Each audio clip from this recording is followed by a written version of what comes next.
Labas rytas, mėlyjei žiūrovai, nestandartinis video iš nestandartinės vietos, esam Latvijos parke, pamiršau pavadinimą, tai vat karts nuo karto išvykstam mes į gamtą, pabėgti nuo miesto, bet su viena sąlyga, kad vis tiek galiu turėti technologijas. Parodysiu, papasakosiu, ką aš čia su savimi esu atsivežęs, ką mes čia trumpai veiksim, toks vlogelis mini, nežinau, ar čia tokį formatą norėčiau ir reikėtų daryti, bet kadangi turiu daug elektronikos su savimi, kuri kažkam iš jūsų gali būti taip pat naudinga, aktuali, tai vat ir noriu šiame video taip ir parodyti, ką aš čia gero turiu. Kadangi čia ne kempingas, tai čia ir elektros nėra, tai mes turim pasikliauti vieninteliais akumuliatoriais esančiais kemperyje, bet taip nutiko, kad prieš pusę metų buvom kelionai ir pamiršom naktį išjungti šaldytuvą.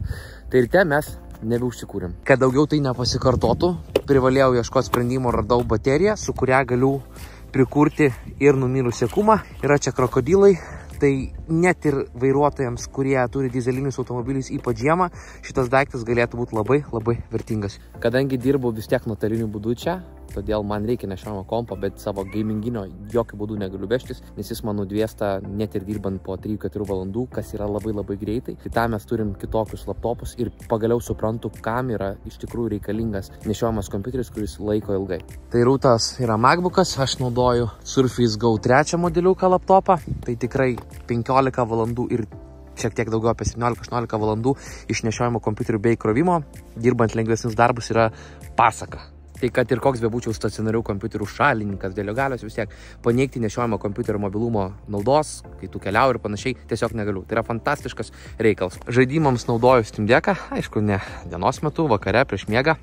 O kad su juo skirtingai nei su nešiojamu kompiuteriu ištrauktų iš rozetės, galiu žaisti bent 1,5 valandos. Tai kadangi dažnai reikia interneto ir neprasto, tai tam naudojam atskirą modemą. Ir čia atsiranda pagrindinė turbūt problema, išvardinau jau nemažai įrenginių, mums reikia daug rozečių ir energijos.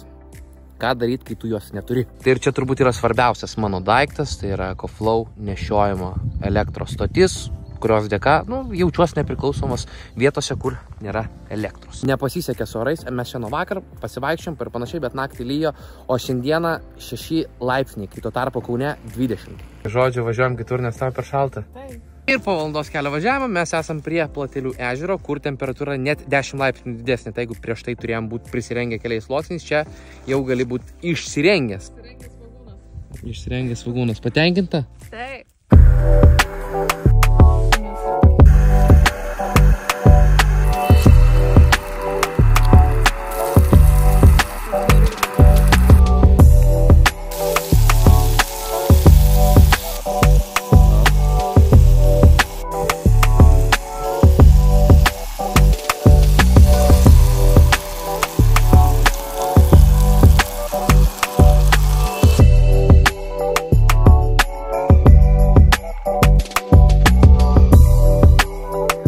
Norėjau pasakoti apie droną, girdžiu žmonės su juos skraido. Nes man asmeniškai dronas yra must have dalykas. Tiesiog akis iš viršaus yra, kai tu jau pripranti, pajauti, kas tai yra nepakeičiamas dalykas. Tačiau, kadangi esu neatsargus su įranga, tai vieną aš jau esu pilnai paskandinęs. Ir dabar šitas yra tvarkomas 2 ar 3 kartą. Tai finansiškai būti tokiam neatsargam kaip aš neapsimoka. Tai jeigu tau patiko tokio pobūdžio video, į komentarus parašyk, kas patiko. Ir taip pat ant kanalo, kaip visada, prašau uždėti subscribe. Metas važiuoti namo, tai sakau visiems iki pasimatymo.